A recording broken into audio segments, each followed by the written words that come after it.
Nous proposons aujourd'hui les rotules Mevotech TTX, TXMS 25506 supérieur et TXMS 25532 inférieur, compatibles avec les modèles RAM 2500 et 3500 de 2024 à 2014. Les rotules Mevotech TTX sont conçus pour les véhicules utilitaires et de tourisme à usage intensif, les SUV, les flottes et les camions de travail, afin d'offrir des performances extrêmes. Pour la préparation, assurez-vous d'avoir tous les outils nécessaires.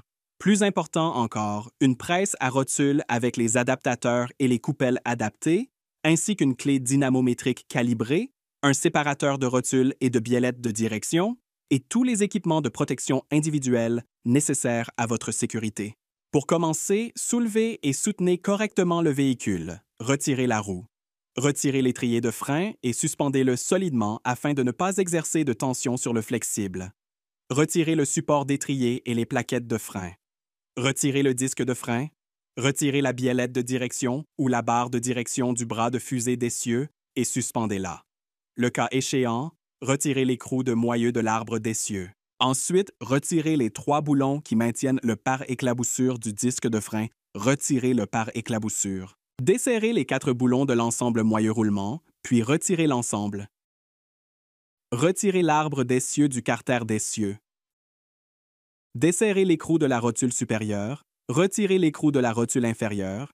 Utilisez une presse pour libérer la rotule inférieure. Retirez l'écrou de la rotule supérieure. Retirez la fusée d'essieu. Les rotules inférieures sont équipées de graisseurs à profil bas et sont fournies avec un adaptateur spécial pour pistolet à graisse. Préparez l'installation de la rotule inférieure en marquant l'emplacement du graisseur sur le carter d'essieu, comme illustré ici. Sélectionnez ensuite les coupelles et adaptateurs appropriés pour la rotule supérieure. Assemblez la presse à rotule et retirez la rotule supérieure. Assemblez ensuite la presse pour la rotule inférieure et extrayez-la. Utilisez de la toile émerie et des disques de nettoyage pour éliminer la rouille et la corrosion des alaisages et des surfaces du carter d'essieu. La rotule inférieure est livrée avec un adaptateur d'installation spécial, conçu pour fonctionner avec une large gamme d'outils de presse pour rotule. Placez l'adaptateur sur la rotule, positionnez la rotule de manière à ce que le graisseur soit aligné avec le repère sur la fusée d'essieu. Installez la presse pour rotule et tournez la vis de pression pour installer la rotule dans la fusée. Procédez lentement au début pour vous assurer que la rotule n'est ni tordue ni mal alignée lors de son enfoncement dans la fusée. Continuez à l'enfoncer jusqu'à ce qu'elle soit bien en place. Installez maintenant la rotule supérieure. Notez qu'elle présente un mouvement de glissement et de basculement entre le goujon et le boîtier afin de compenser les variations de l'ensemble de l'essieu. Préparez l'outil de presse avec les adaptateurs appropriés et installez la rotule supérieure. Installez le graisseur sur la rotule supérieure. Avant d'installer la fusée de direction, inspectez-la attentivement pour détecter tout signe de dommage ou d'usure, nettoyez et inspectez la rotule. Alésage conique pour détecter toute ovalisation. Nettoyez la biellette de direction, la rotule, le moyeu de roue et les oreilles de fixation de l'étrier de frein.